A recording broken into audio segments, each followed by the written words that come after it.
फिर से उड़ चली।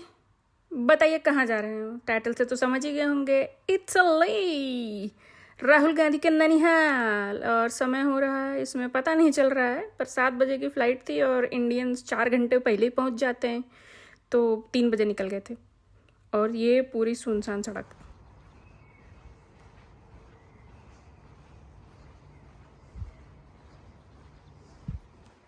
बस लेके गए थे एयरपोर्ट, फिर वहाँ से फ़्लाइट, और बस आई थी वहाँ वहाँ और पायलट वह भन बनाते उड़ा के लाके इटली में छोड़ दिया। और इटली से हम आगे अब यहाँ से बस ट्रेन ट्रैम लेके होटल तक पहुँचे हैं। और इटली के ये मेन स्क्वायर है, वहाँ सब ग्लैडिएटर्स की ट्रेनिंग होती थी और सब यही है, ग्लैडिएटर मार कटाई सब करते थे। और हमारी मम्मी के हिसाब से ये सब खंडहर है और सब खंडहर ही देखने आते हैं। और खंडहर ही है वैसे तो देखा जाए, बहुत दिनों तक लोगों को रियलाइज़ ही नहीं हुआ था कि ये इतनी अच्छी जगह है, यहाँ पर सब हिस्ट्री है और ये है वो है तो सब खंडहर ही। और ये है पैंथियन। पैंथियन मतलब होता है टेम्पल ऑफ ऑल गॉड्स। और रोमन जो थे वो देवी देवताओं की पूजा करते थे, तो ये उनका टेम्पल था। पहले टेम्पल था, अब चर्च हो गया है। अगस्तस ने बनवाया था 14 AD में। फिर यहाँ एक बार बहुत भयानक आग लगी थी 80 AD में और सब जल के ध्वस्त हो गया था, पर पिलर अभी भी हैं। और पिलर बने हुए हैं ग्रेनाइट के, और ग्रेनाइट लाया गया था इजिप्ट से। और ये देखिए अभी भी जो आग लगी हुई थी वो सब जला हुआ यहाँ है। और फिर ये देखिए एंट्रेंस है, एंट्रेंस पे यहाँ मेटल का डोर है, सॉरी। और फिर ये है अंदर का डोम, और ये डोम बिल्कुल ही स्फेरिकल है, मतलब 143 मीटर या फीट का है। और ये देखिए कैमरे में पता नहीं चल रहा होगा, लेकिन बहुत ही भयानक, बहुत ही अच्छा, मैसिव, ह्यूज था। और इसको ऑक्यूलस कहते हैं। ऑक्यूलस माने आइस, मतलब यहीं से रोशनी आती है, यहीं से पानी आता है, सब कुछ आता है। और बिना किसी लाइटनिंग के यहाँ हमेशा रोशनी रहती है, यहाँ कोई लाइटनिंग नहीं है, फिर भी ठंडा रहता है और पूजा स्थल है वो। फिर आगे बढ़ चुके हैं हम यहाँ से, और ये देखिए इटली की छोटी छोटी गलियाँ, इन्हीं गलियों से होते हुए एक टूरिस्ट अट्रैक्शन से दूसरे टूरिस्ट अट्रैक्शन जाते रहो। फिर यहाँ पर एक दूसरा चर्च आया, और इस चर्च का मुझे नाम नहीं मालूम है क्योंकि हमने प्लान नहीं किया था, बस दिख गया। और ये भी बहुत बड़ा चर्च है। मैंने 0.5 पे शूट किया, इसलिए अब पता नहीं चल रहा होगा कि क्या कितना बड़ा है। पर इस पे जो भी लिखा हुआ है रोमन में या लैटिन में, मुझे आता नहीं है इसको क्या बोलता है, जो भी है। पर इस चर्च की एक खास बात मुझे बहुत अच्छी लगी, जो इसके अंदर पेंटिंग बनी हुई थी वो इतनी अच्छी थी कि ऐसा लग रहा था कि वो बाहर आ जाएंगी। वो 3D पेंटिंग्स थी। और हमेशा से यही बताया गया है कि भगवान ऊपर रहते हैं, तो छतों पे पेंटिंग की गई है। और ये कैमरे में नहीं पता चल रहा होगा, लेकिन इतनी इतनी डिटेल्ड पेंटिंग्स थी कि जो वहाँ पर इंसान रहेगा उसको सच में लगेगा कि ये पेंटिंग्स नहीं, ये स्टैचू बनाया गया है, और वो अभी निकल के बाहर आ जाएंगे। इवन तो मुझे आर्ट्स के बारे में इतना नहीं पता है, लेकिन फिर भी जो भी आर्ट लवर होगा उसके लिए ये जगह जन्नत से कम नहीं होगी। क्योंकि आप यहाँ देख सकते हो कि कितनी कितने बारीकी से, कितने अच्छे से सब कुछ पेंट किया गया है। बहुत मेहनत का काम है, और हैट्स ऑफ जिसने भी ये किया है, लव्ड इट। फिर निकलिए दूसरे टूरिस्ट अट्रैक्शन की तरफ। और यहाँ पर हमको रास्ते में, आप मानेंगे नहीं, हमको जिन बाबा मिल गए। मतलब जिन पकड़ लिए यार, चिराग से घिस के जो जिन निकलता है वो वाला जिन, ये देखो। और इटली आए और पिज़्ज़ा नहीं खाए तो यात्रा असफल रहती है। और ट्रेवी फाउंटेन के ही बगल में वो पिज़्ज़ा का रेस्टोरेंट था, जहाँ हमने पिज़्ज़ा खाया और अलसा गए। और ट्रेवी फाउंटेन फिर सोचे बाद में आएंगे जब भीड़ कम होगी, but little less we knew. और यूरोप में सब बाहर बैठ के खाना खाते हैं। और मैंने बताया नहीं वीडियो के स्टार्टिंग में, मैं इटली में आई थी रोम, और रोम आए हैं तो कोलोजियम भी जाएंगे। और ये रहा कोलोजियम, और ये है कोलोजियम के अंदर का व्यू। और ये खंडहर है, और मेरी मम्मी अगर होती तो ये कहती ई का खंडहर बे कथो लायक नहीं बे बे बे। और हम पैसा दे के आए हैं तो जाएंगे ज़रूर, चाहे खंडहर हो चाहे जन्नत हो। और फिर हम चले गए अंदर अपना टूर लेने। और ये सब देखिए, सब बंद है। ये सब क्या है? ये सब वो एंट्री गेट है जहाँ से ग्लैडिएटर्स लाए जाते थे। तो अगर आपने ग्लैडिएटर मूवी देखी है तो आप इसको रिलेट कर पा रहे होंगे।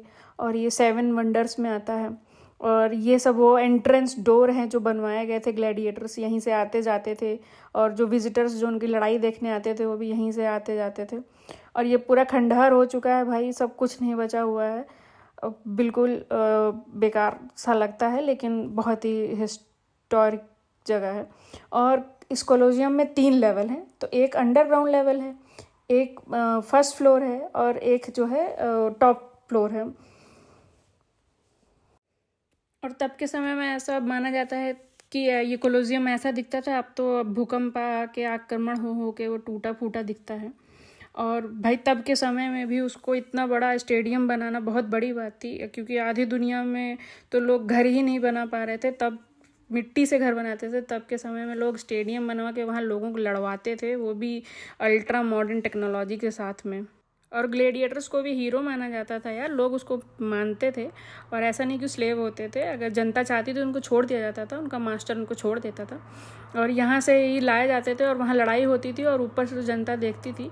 और आप अगर देख पा रहे होंगे तो ये देखिए, ये कॉलम्स हैं, इनमें जानवर रहते थे, कभी कभी घड़ियाल, शेर, और एकदम से उन ग्लेडिएटर्स के ऊपर छोड़ दिए जाते थे। ये एक्सकवेशन में कुछ पाई गई चीज़ें, और अब ऐसा दिख रहा है, पहले आप इमेजिन करिए कैसा दिखता होगा। और ये वही पुलिस सिस्टम है जिनको ऊपर से खींचा जाता था और एकदम से जानवर निकलते थे और अटैक करते थे। और ये देखिए, कुछ तो कुछ खंडहर में निकला है, कुछ ना कुछ तो। और ये बताया गया है तब के समय कि खंडहर के समय ये फ्लोर होता था, ऐसे फ्लोर्स की टाइल्स होती थी, और ये सब चीज़ें खंडहर में पाई गई हैं। देखिए सब क्या पाया गया है, दिया, दिवाली, अखरोट, और ये गोटी पाई गई है लूडो की। और ऐसे सब खेलते थे, रंग बिरंगे ऐसे सब डाइस पीसेस थे। ये सब वह तब के समय में एक्सकवेशन में ये सब निकला है, समझिए। और ये सब देखिए, जानवरों की हड्डी वगैरह जो भी इस्तेमाल हुई है वो सब। और ये मिट्टी के बर्तन वगैरह, दिया, दिवाली, और वो देखिए घड़ियाल, जानवर जो भी लड़ाए जाते थे यहाँ पर, उनके सब ऐसे ये खुदाई में निकले हैं ये सब।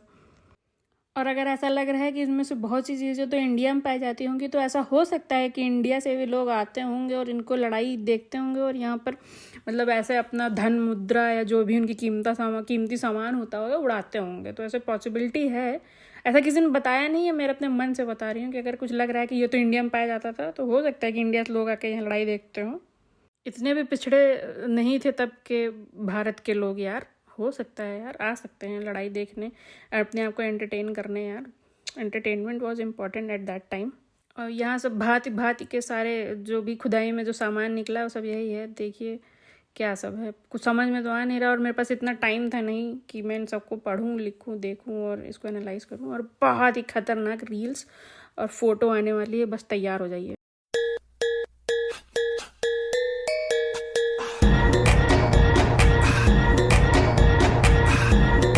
और ये बाकी का बचा हुआ कोलोजियम का हिस्सा, जो कि इतना अच्छा तो मुझे लगा नहीं, कुछ था नहीं, वही सब था, चर्च, टेम्पल, खंडहर। फिर वहाँ से चले गए होटल, क्योंकि बहुत थक गए थे। और ये देखिए, ये पेड़ बहुत ही जुरासिक टाइम का लग रहा है। फिर वहाँ ट्रेवी फाउंटेन चले गए। ट्रेवी फाउंटेन बहुत भीड़ थी, यहाँ पर लाइन लगाना पड़ता है ये वाली फ़ोटो और वीडियो निकालने के लिए, फिर भी मैं पूरी ढंग से ले नहीं पाई हूँ, रील मोड में ही है।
फिर शाम को चले गए स्पेनिश स्टेट्स, और यहाँ मैं स्टाइल करने की बहुत कोशिश, पर सब नाकाम।